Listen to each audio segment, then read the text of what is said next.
Entonces el mensaje que les quiero transmitir esta noche se titula El mensaje de la iglesia de Éfeso. Y vamos a tratar y procurar los miércoles de una forma más concreta de hablar de cada una de estas iglesias a las cuales el Señor habló a través del apóstol, del discípulo Juan, de cómo era la necesidad imperante de transmitir este mensaje. Es por eso que hoy para nosotros pudiéramos decir que pues era la iglesia de Éfeso. Yo no estoy viviendo en esa época, pero repercute hasta el día de hoy. Todo lo que se transmitió a esas iglesias tiene que ver también con cada uno de nosotros. La escritura comienza diciendo que se escribe esta carta al ángel de la iglesia en Éfeso. Aquí la palabra ángel no se refiere a un ser celestial, se está refiriendo al encargado de transmitir la voluntad o los diseños de Dios a esa iglesia, porque ángel viene de la palabra mensajero, eso significa ángel, mensajero. Es por eso que la carta va escrita o dirigida hacia esa persona. Era el encargado de enseñar la justicia divina. Y el mensaje de estas 7 iglesias es una explicación de las cosas que en estos tiempos a nosotros también nos iban a servir. Es una necesidad que Dios veía a través de los años, de cómo de pronto nosotros a través del tiempo podemos desviarnos, debilitarnos. Es por eso que es un llamado a permanecer fieles. Cada iglesia tenía un mensaje específico y para nosotros hoy también lo es. Es una necesidad de que a pesar de las tribulaciones, a pesar de las dificultades de pandemia, a pesar de que hoy en día el mundo quiere deslumbrarnos con tanta fascinación, el Señor quiere que la iglesia aprenda a permanecer, pero permanecer siendo fieles, permanecer siendo leales a Él, no tanto a una persona, fieles y leales a Él. Por eso, aunque pasemos por momentos de adversidad, aunque pasemos por momentos de dificultad, nosotros, los que hemos aprendido a creer en el Señor, tenemos la certeza de que Dios va a estar con nosotros para librarnos, para protegernos y para ayudarnos. Aquí dentro de las 7 iglesias mencionadas en el libro de Apocalipsis, solo hay 2 iglesias que se libran como de las amonestaciones o las exhortaciones de parte de Dios. Y la primera que vamos a ver pues es la iglesia de Éfeso, pues una iglesia que desafortunadamente no estaba haciendo las cosas de la forma correcta. Éfeso significa deseable. Qué bonito es que Dios dijera que cada uno de nosotros somos esa iglesia deseable, que Dios anhela que el día que todos partamos a ese mundo, nosotros seamos esa parte de ese pueblo que Él anhela, que Él estemos juntamente con Él, al día en el que todos vayamos a partir de ese mundo. Éfeso estaba situada en Asia Menor y era un puerto ubicado en el mar Egeo. Aquí en este puntito rojo hay Éfeso. Esta es Asia Menor. Está ubicada también aquí alrededor de Turquía. Y Éfeso era una ciudad portuaria, era una ciudad muy pagana. En este lugar se levantó un templo, a la diosa Artemisa.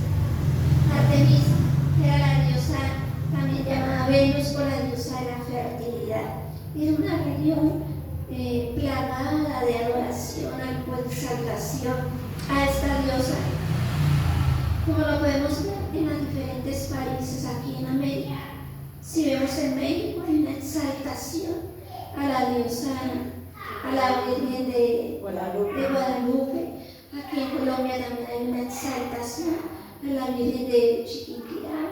Bueno, en cada país hay una exaltación a una Virgen diferente. Allá era a la diosa Artemisa, que con eso traía obviamente mucha inmoralidad sexual. Las características de la iglesia de Éfeso las vemos en el versículo 2. Dice la escritura: yo conozco tus obras y tu arduo trabajo y paciencia, que no puedes soportar a los malos, y que has probado a los que se dicen ser apóstoles y no lo son, y los has hallado mentirosos. Entonces veíamos que ellos eran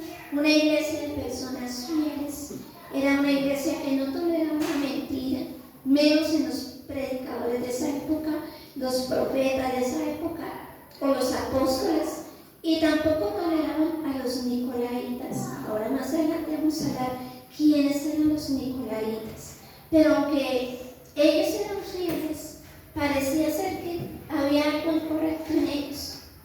Porque desafortunadamente dentro de las iglesias a veces las personas son fieles en congregarse, son fieles en permanecer dentro de la denominación a la que asisten, pero hay algo en su corazón que no lo hacen con esa fidelidad.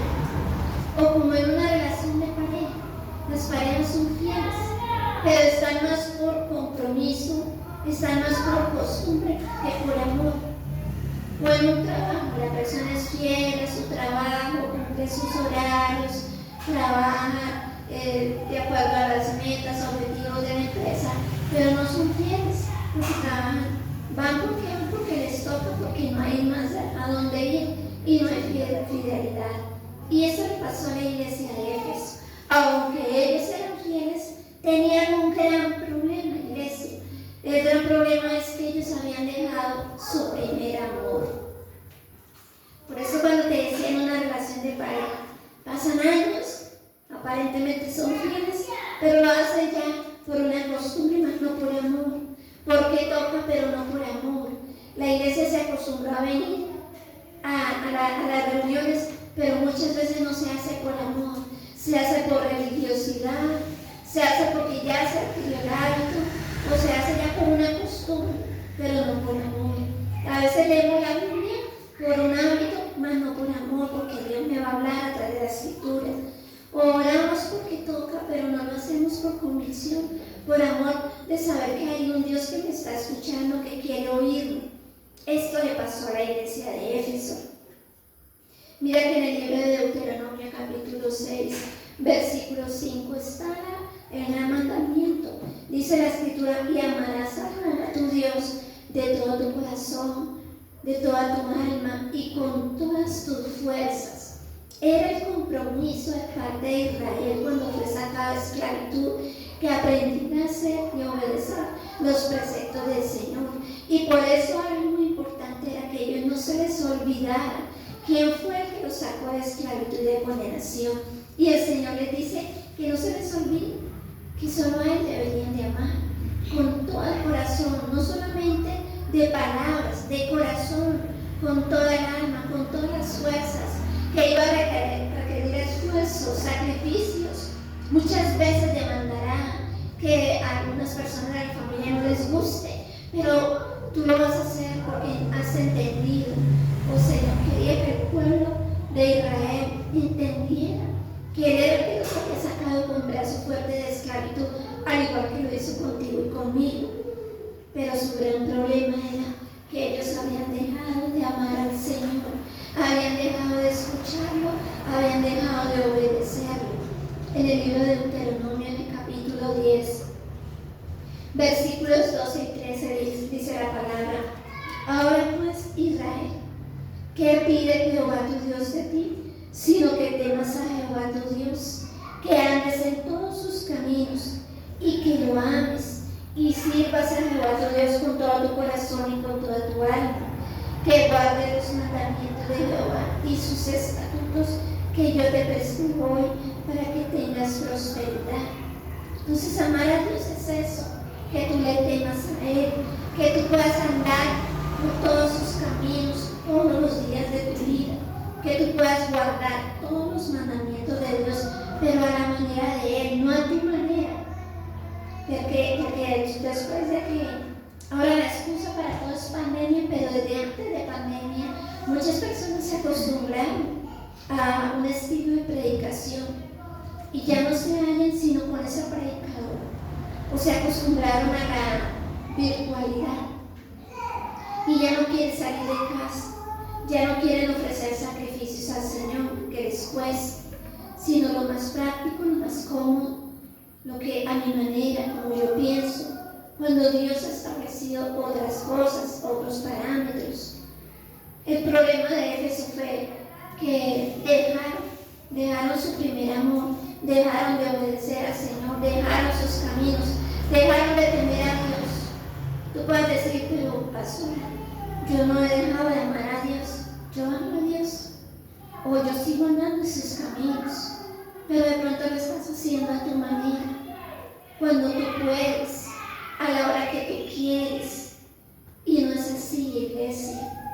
Esto es un llamado, al igual que la iglesia de Éfeso. Hoy Dios nos está llamando a nosotros a que entendamos la responsabilidad que tenemos como hijos de Dios. Y más ahora que los tiempos se acercan, más ahora cuando el pecado, cuando todo se ofrece tan fácil, cuando todo está al alcance de la mano, para hacer lo incorrecto, para hacer lo ilícito, para fallarle a Dios. Ahora más que nunca, cuando la pandemia lo que trajo fue un enfriamiento a nuestros corazones, tú y yo necesitamos entender que cada mensaje a cada iglesia me compete también a mí. Algo Dios me tiene que hablar a mí, o algo Dios me va a mostrar a mí de cuáles son esos errores de cada una de esas iglesias. De pronto yo también puedo estar cayendo en ellos. Y la amonestación, el llamado de atención, no lo digamos regaño, pero como cuando tú le regañas a uno de tus hijos, y cuando tú ves que uno de tus hijos hizo algo incorrecto, tú lo llamas y le dices, ven acá que tenemos que hablar. Y cuando tú sabes que es algo grave, tú no le hablas a tu hijo como con tanta liviandad. Cuando tú sabes que es algo muy delicado, tú no hablas con tanta tranquilidad, ¿verdad? Estás tan enojado, tan enojada, que a veces de pronto te alteras más en la cuenta y te irritas y lastimas. Por eso hoy Dios, la amonestación que hizo para la iglesia de Éfeso, les transmitió a través de esta carta, nos compete a cada uno de nosotros. Mira el versículo 5, que es el llamado a la atención de parte de Dios. Dice, recuerda, por tanto, de dónde has caído, y arrepiéntete, y haz las primeras obras. Mira que el problema de muchas personas es que no se acordaban, no saben de dónde se cayeron y se les olvidó dónde estaban. Tú sí sabías que con Cristo, dice la Escritura, tú y yo estamos sentados en ¿dónde? En lugares celestiales. Tú ya eres parte del pueblo de Dios. Tú estás sentado con Cristo en lugares celestiales. Por eso el Señor dice, recuerda de dónde te caíste. Mira dónde estabas, porque te has caído y no te has dado cuenta. Recuerda en qué privilegios tú tenías. Recuerda las oportunidades que tú tenías y mira dónde estás ahora. Si tú te acuerdas de todas las personas que han venido a la iglesia y las que ya no están, cayeron un día, se cayeron, flaquearon y se les olvidó dónde estaban sentados, se les olvidó quién era el que estaba junto a ellos, cayeron, se dieron un totazo de pronto muy duro y como que se despertaron y no saben dónde estaban antes y como que dijeron, bueno, ahora me voy a quedar aquí, eso está como chévere, voy a vivir en este mundo ahora, voy a empezar a hacer lo que antes no podía hacer, me voy a embriagar otra vez, voy a tener varios placeres en el área sexual. ¿De qué me sirvió guardarme? ¿De qué me sirvió ser fiel? ¿De qué me sirvió diezmar? Varias personas salen de la iglesia diciendo, ahora sí me alcanza el dinero, ya no tengo que diezmar. ¡Qué engaño! ¡Qué mentira! Pretender hablar de esa manera cuando han caído a lo más bajo, cuando se les olvidó que de allá, de esa cochera nos sacó el Señor como el hijo pródigo, cuando vivíamos sin Él, vivíamos en pecado, en dolor, en aflicción y en amargura. Y así le habla el Señor a la iglesia de Éfeso. ¿Se te olvidó dónde estás? Mira que has caído. Y dice el Señor, y arrepiéntete. Si no nos arrepentimos, iglesia, de los errores que de pronto estemos cometiendo, si no nos arrepentimos, dice la Escritura, dice, si no vendré pronto a ti y quitaré tu candelero de su lugar, si no te hubieras arrepentido. Es el mismo Señor que viene y quita la luz. Es el mismo Señor que viene y iba a quitar de toda esa iglesia la luz. ¿Recuerdas que nos enseñó el Señor Jesús en el libro de Mateo? Que vosotros sois la luz de este mundo, que una luz no se enciende para esconderse, ni una luz se pone debajo de una mesa, sino se pone en un lugar alto. Tú has sido llamado a ser luz, a posicionarte sobre una gran cima, para que muchos puedan ver la luz que hay en ti, que es Cristo, y puedan ir y caminar tras Él. Tú tienes que ser ejemplo. Pero cuando dice la Escritura, si tú no te arrepientes de lo malo que estás actuando, del error que estás cometiendo, Señor, yo mismo quitaré la luz. Cuando no hay luz en nuestras vidas, ¿qué hay? Oscuridad. Y cuando hay oscuridad, nos tropezamos, fallamos, erramos. Nuestros pensamientos van a vivir entenebrecidos, llenos de oscuridad. No va a haber claridad para tomar decisiones. No va a haber forma. No vamos a encontrar la manera de salir de los problemas. Cuando no hay luz, vamos a vivir una vida de desolación. ¿Te acuerdas cómo vivías antes de conocer del Señor? Vivíamos sin luz. Vivíamos llenos de mucha amargura, de resentimiento. Vivíamos con odio en nuestro corazón, deseos de venganza. Hace tiempo una persona me contaba de cómo se separaron de su esposo. Ese hombre llegó al punto de llegar a golpear en la calle. Y esta mujer, sabia en su forma,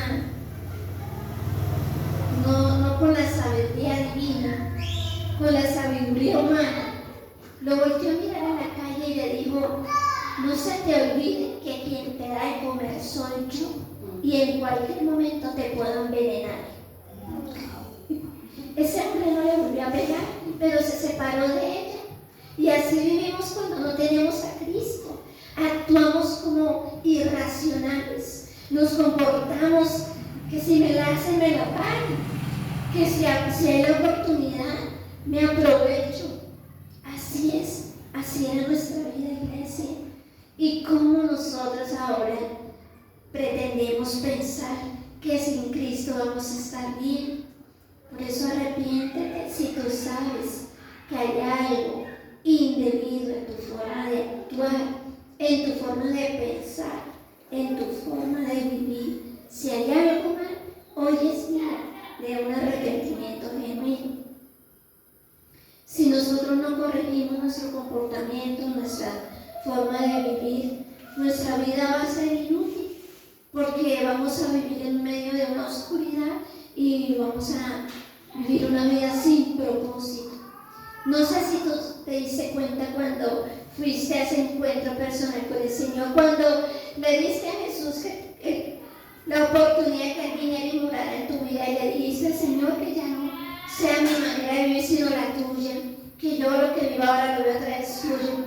No sé si tú sentiste libertad, tus cargas, tu peso, la opresión que cargabas, como que ya no la tenías, como que ahora te despertabas y ya veías una forma diferente de vivir. Y no sé si se te olvidó todo lo que hizo el Señor, porque si no nos arrepentimos, vamos a volver a eso, vamos a volver a vivir en una vida de cautividad, de esclavitud. Y eso le pasaba a la iglesia de Éfeso. Iban a la iglesia, pero no había amor. Iban a la iglesia, pero no había temor de Dios. Iban a la iglesia, pero quién sabe qué estaban escuchando. Este es el error, este es el gran problema que podemos nosotros también estar enfrentando en estos tiempos. ¿Qué significa un verdadero arrepentimiento? No se trata de que hoy nos sintamos mal por el mensaje que estamos escuchando. No significa que, ay Dios mío, de verdad, como que yo estoy fallando en eso. O sea, un verdadero arrepentimiento significa que tú y yo volvemos nuevamente a Dios, que tú y yo volvemos a procurar, a pedirle a Él que nos dé la fuerza, la capacidad para vivir en santidad. Es un cambio en nuestra forma de pensar y es un cambio en nuestro corazón. Mira que esto no es un evento de un solo día. ¿quién no falla todos los días? Todos los días nos equivocamos, ¿cierto? A veces sin darnos cuenta, hacemos algo que no pensamos hacer, fallamos, tenemos que arrepentirnos todos los días, porque nadie está exento de equivocarse, de fallar, de proferir una mala palabra, de inventarse un cuento por salir de un apuro. Todos estamos dispuestos a fallar. Por eso, arrepentimiento no es sentirnos tristes porque pecamos, no, es tomar la decisión de decir, Señor, voy a cambiar, voy a tomar la determinación de cambiar esta situación que está mal en mi vida. Es decir, me voy a someter a Dios, ya no me voy a someter a mi propia voluntad, sino a la voluntad divina. Todos sabemos que la voluntad de Dios es buena, agradable y perfecta. Y si es buena, agradable y perfecta, ¿por qué seguimos haciendo la nuestra? Entonces, tomar la decisión de decir, Señor, de verdad me voy a someter a tu voluntad. Es decidir elegir obedecer todos los mandamientos a la manera de Dios. Amén. No a la manera del pastor, no a la manera mía, es a la manera de Dios. Dios lo dice en su palabra. Entonces, ¿por qué le pasó esto a Éfeso? Hacíamos el versículo 6.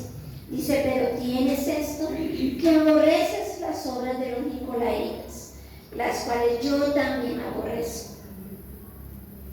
Entonces, ¿quiénes eran los nicolaitas?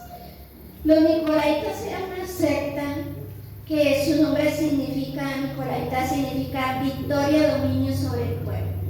Era una secta que llegaron a la iglesia de Éfeso con el único propósito de jerarquizar la iglesia, es decir, ellos querían poner sobre la cabeza de la iglesia al ungido, entre comillas, aquellos que decidían quién era el ungido, hacía parte de esa jerarquía. Los más altos cargos eran declarados como los más ilustres, digamos así, el clero era lo más alto, y lo más bajo era el clero era el pueblo, pero lo más alto eran los ungidos. El clero era lo más alto, pero abajo, los laicos era el pueblo. Entonces, ¿cuál era el propósito de ellos? Que en la medida que la persona crecía y se preparaba, podía ser parte de la jerarquía. Y entonces los miraban a ellos como los más importantes y por eso había que obedecerlos a ellos. Ellos eran los de obedecer a toda cosa, eran los de hacer lo que ellos decidían. Es decir, empezaron a colocar mandamientos de hombres, cuando cosas que Dios no había establecido, ellos empezaron a colocar todos esos preceptos dentro de la iglesia. Ellos aborrecían eso, pero lo permitieron, se dejaron contaminar. Es como, no sé si tú has escuchado, que en las diferentes iglesias, desafortunadamente, a veces se idolatra tanto el que predica. A veces se exalta tanto al que está como adorador, que se ven como inmaculados, como personas allá inalcanzables, cuando el Señor nos llamó a ser todos siervos de Dios. La Biblia dice que el Señor Jesús dijo a sus discípulos, el que quiera ser el mayor tendrá que servir a los demás. Por eso el Señor Jesús lavó los pies de todos los discípulos. Digo, y eso ustedes también lo van a tener que hacer. Aun cuando la mamá de Zebedeo le dijo al Señor Jesús, cuando tú estés en tu reino, yo quiero que uno de mis dos hijos se siente a tu derecha y el otro a tu izquierda. Y dice, Señor Jesús, a mí no me compete eso. ¿Cómo me pides a mí que haga eso? Que todos son iguales, todos somos siervos delante de Dios. Por eso tú nunca debes de poner la mirada en una persona, porque todos fallamos, porque todos erramos, porque aquí todos estamos para servirnos. Amén. Aquí los pastores no estamos para decir la vida de ustedes. Los pastores no estamos para decirles, tiene que hacer esto, tiene que hacer aquello. Si no lo hacen, con mi permiso no pueden ir. Hace mucho tiempo conocí una persona que le decía a sus discípulas No puedes salir de la ciudad si no me pides permiso. No puedes salir de la ciudad. Una señora ya hecha y derecha de 50 años tenía esa persona y tenía que pedirle permiso a su líder para salir de la ciudad. Dice, pero ¿qué estamos haciendo, Dios mío? ¿Acaso Dios no nos llamó a libertad? Una cautividad. Y eso hacían los nicolaitas. Los nicolaitas querían imponer doctrinas de ellos. Ellos enseñaban unas costumbres que eran sin ley, no estaban basadas en la escritura. Mira, con eso no quiero decir que tú no admires a una persona usada por Dios. Tú le puedes admirar. Tú puedes decir, Señor, me gustaría llegar al nivel al que está esa persona de preparación. Debemos prepararnos, debemos capacitarnos, debemos anhelar, tener los dones, los talentos y las habilidades. Pero no para enseñorearnos de los demás, no para pisotear a los demás o imponerle al otro que haga algo para mi beneficio. Esto, los dones, los talentos, las habilidades que Dios da, es para el beneficio del pastor, no, de la iglesia. ¿Y de quién es la iglesia? ¿Del pastor? Del Señor. Tú y yo somos parte de esa iglesia. Por eso, si tú vas a admirar a alguien, admíralo, está bien. Pero el mejor ejemplo que tú y yo tenemos de imitar, el mejor ejemplo a seguir es Cristo. La Biblia dice que queremos imitarlo a Él, seguir sus pisadas. Amén. Sí es importante que tú de pronto cuando veas a una persona así, la respetes, le brindes tu respeto, le brindes de pronto tu atención. Pero con eso no quiere decir que esa persona sea más que nosotros. Somos iguales delante de Dios, todos somos iguales. Entonces los nicolaitas ellos mismos se autoproclamaban la cabeza, cuando la cabeza de la iglesia es Cristo. Por eso el Señor los aborrecía y por ellos permitir que ellos llegaran con esta clase de enseñanzas, el Señor lo aborreció a los nicolaitas y la iglesia de Jesús se enfrió, dejaron de obedecer al Señor. Estaban enseñando un mensaje incorrecto. Ellos no profesaban una fe genuina. Ellos profesaban era un libertinaje que se permitía todo, porque estábamos, entre comillas, en el tiempo de la gracia. Entonces pueden hacer lo que ellos querían. Y eso no es así, decía. Aunque estamos en un tiempo de gracia, debemos seguir obedeciendo los mandatos, los preceptos del Señor. Amén. Mira que en Mateo 24, capítulo 12, Mateo 24, versículo 12, dice la Escritura: y por haberse multiplicado la maldad, el amor de muchos se enfriará. Y por haberse multiplicado la maldad, el amor de muchos se enfriará. Entonces voy a ampliar este versículo de acuerdo a la enseñanza que hoy el Señor trae a nuestras vidas. Entonces, por haberse multiplicado lo ilegal, por haber aumentado los que viven sin ley, por aquellos que enseñan a no guardar lo que dice la Escritura, se ha enfriado el amor. Entonces, ¿por qué se enfría una iglesia? Porque permitimos que otras personas nos enseñen lo ilegal. Cuando nosotros escuchamos conversaciones de otras personas que nos enseñan cosas en contra de la palabra, de pronto ellos tienen algo a nicolaitas. Alguna vez una persona decía, y lo que más de pronto nos reprochan a nosotros es la cuestión de los diezmos, que los diezmos hacían parte del antiguo pacto, que los diezmos era solamente para la época del pueblo de Israel. Y eso no es así. En el nuevo pacto el mismo Señor Jesús lo dice cuando ve a la viuda echando 2 blancas para las ofrendas, cuando exhorta a los fariseos y les dice cómo así que diezmaban uno y lo otro y no ayudaban a sus padres. Es necesario, iglesia, que el Señor dice en su palabra: yo no vine a abolir la ley, vine para que se cumpliera la ley. Entonces, por no conocer nosotros las Escrituras, permitimos que otras personas nos engañen y nosotros empezamos también a vivir sin ley. O cuando empiezan con otras cosas que nos atacan, cuando que no creemos en esto, que no creemos en aquello, tú tienes que entender qué dice la Escritura. Tú tienes que saber qué es lo que Dios transmite en la palabra, para que no caigas en error, para que no permitas que tu corazón se enfríe a causa de falsas doctrinas, falsos conocimientos. Amén. Amén. Tú has escuchado noticias, hay iglesias que se levantan así. Se levantan así diciendo que el Señor Jesús ama a todos y por ende podemos hacer lo que queremos. Pues sí, el Señor ama a la humanidad, dice la Escritura en Juan 3:16, porque de tal manera el Señor ama al mundo que envió a su único Jesús a morir por él, pero para que todo aquel que en él crea no se pierda. Él los ama, pero si no creen en él se van a perder, y si no creen en él y no le obedecen se van a perder. ¿Sí? ¿Cómo tergiversan la palabra? ¿Cómo hacen que se engañen a sí mismos? Dice el versículo 7 de Apocalipsis, dice, y el que tiene oído, oiga lo que el Espíritu dice a las iglesias. Al que venciere, le daré de comer del árbol de la vida. Iglesia, si tú puedes permanecer siendo fiel, tú vas a vencer.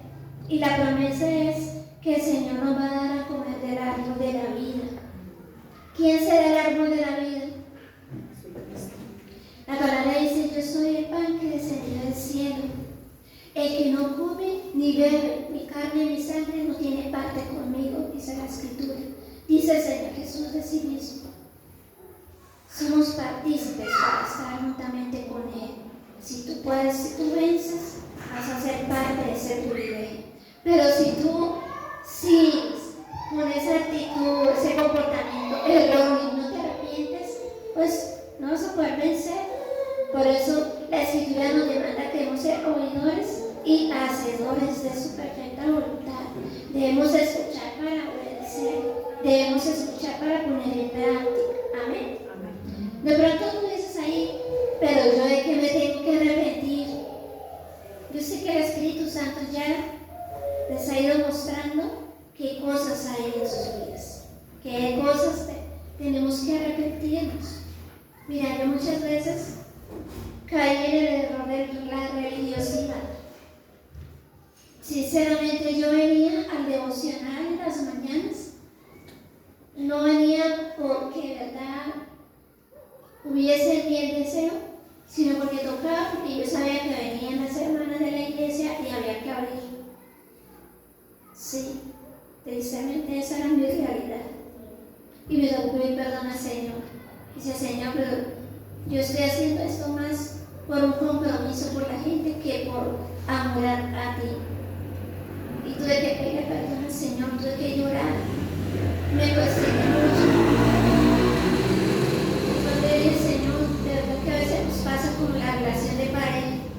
Nos acostumbramos a la rutina y ya no hay amor, ya no hay pasión. Y así pasa con el Señor. Ya no buscamos a Dios por amor, lo buscamos por necesidad, lo buscamos para que nos responda, lo buscamos para que haga algo por mí, mas no porque de verdad haya un deseo genuino en nosotros por Él. Esa era yo, hasta que me tocó pedir perdón al Señor. Y ya es diferente porque mi relación con el Señor hace mucho tiempo mejoró.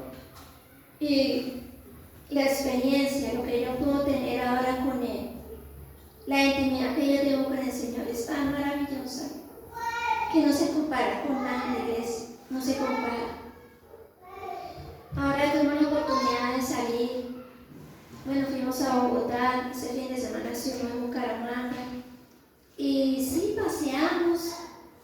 En Bogotá nos invitaron a comer un lugar y estuvo muy rica la comida, algo diferente que yo no lo he hecho en mi casa. Ahorita, bueno, me llevaron, me dijeron, vamos a un cine VIP. Bueno, vamos al cine VIP. Y sí, chévere, los muebles, se quedan así como acostaditos. Y paseamos y compramos, pero mira que nada de eso, ¿verdad? Como que cobra ya sentido para uno, aunque sí se distrae uno, que pues uno no va a menospreciar tampoco el esfuerzo del que nos invitó, pero ya eso pasa a un segundo plano. Volver a la intimidad con el Señor, volver a tener ese tiempo con Él a solas, volver a tener ese espacio con Él es tan precioso para mí hoy en día, que ya no es como antes. Y es la invitación hoy que el Señor nos quiere hacer. Vuelve al primer amor. No permitas que se te siga enfriando tu corazón, que sigas haciendo las cosas por hacerlas, por costumbre o por hábito, sino que de verdad la motivación de nosotros para con el Señor sea real, sea correcta, para que puedas prevalecer ante toda la adversidad que estás viendo y que vas a seguir viendo, y cada vez se pone peor la situación, cada vez se pone peor. Está ya profetizado, el final de los tiempos va a ser así, como vivía Sodoma y Gomorra. Como dice el Señor, cuando los fariseos le pedían señal, dice: esta generación malvada pide señal, pero la señal de Jonás no será dada, como los tiempos de Nínive. Dice que en los tiempos de Nínive Jonás predicó durante 40 días. Ellos tuvieron 40 días para arrepentirse. ¿Cuántos años nosotros llevamos predicándole a la gente? ¿Cuántos años tú llevas predicándole a la gente? Y siempre has tenido su misericordia y no se ha acabado esta humanidad. 3 días, 3 noches pasó Jonás en el vientre de un pez. 3 noches el Señor estuvo también en la tumba, pero resucitó para la gloria y la honra de nuestro Señor. Hoy tenemos nosotros la oportunidad, el privilegio de saber que hay oportunidad, hay esperanza para nosotros. Amén. Amén. Y si tú crees que vale la pena hoy seguir perseverando hasta aquí, vamos a tener una actitud correcta con el Señor y vamos a arrepentirnos de hoy de todo lo incorrecto, de todo lo malo que hemos hecho, que tú sabes que has hecho, que has permitido. Tú sabes a qué has prestado tu vida.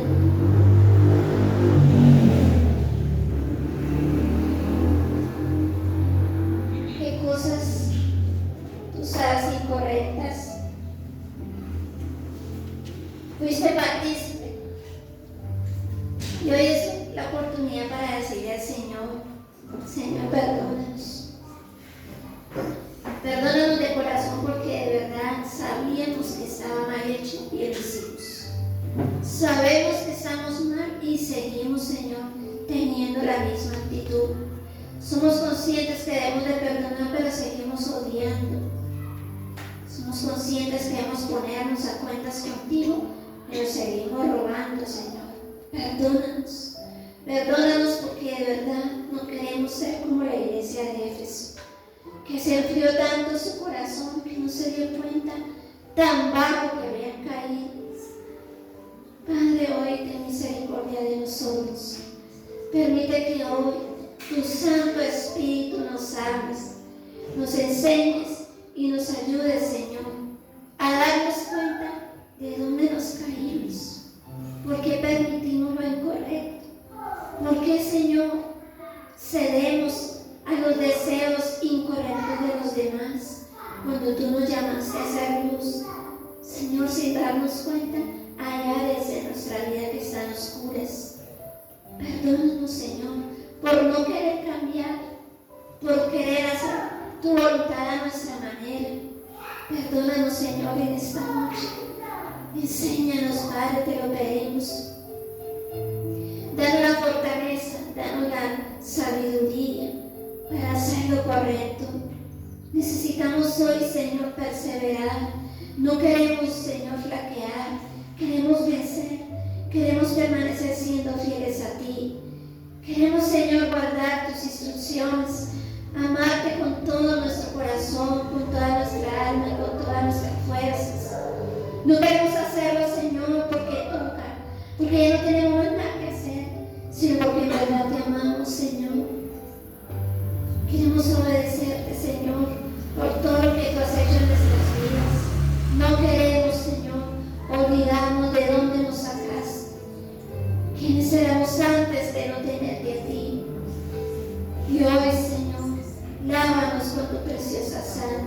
No sé si tú tienes algo que confesar delante del Señor. Algo ahí en tu secreto. Arrepiéntete hoy de tus malas obras. Vuélvete hoy al Señor con todo tu corazón. Da la espalda hoy al pecado, iglesia. Tú no sabes hasta cuándo tú vas a estar en este mundo.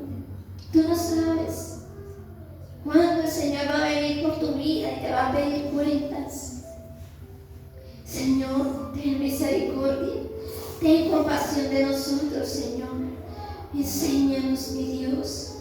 Enséñanos a ser fieles a ti por amor a ti.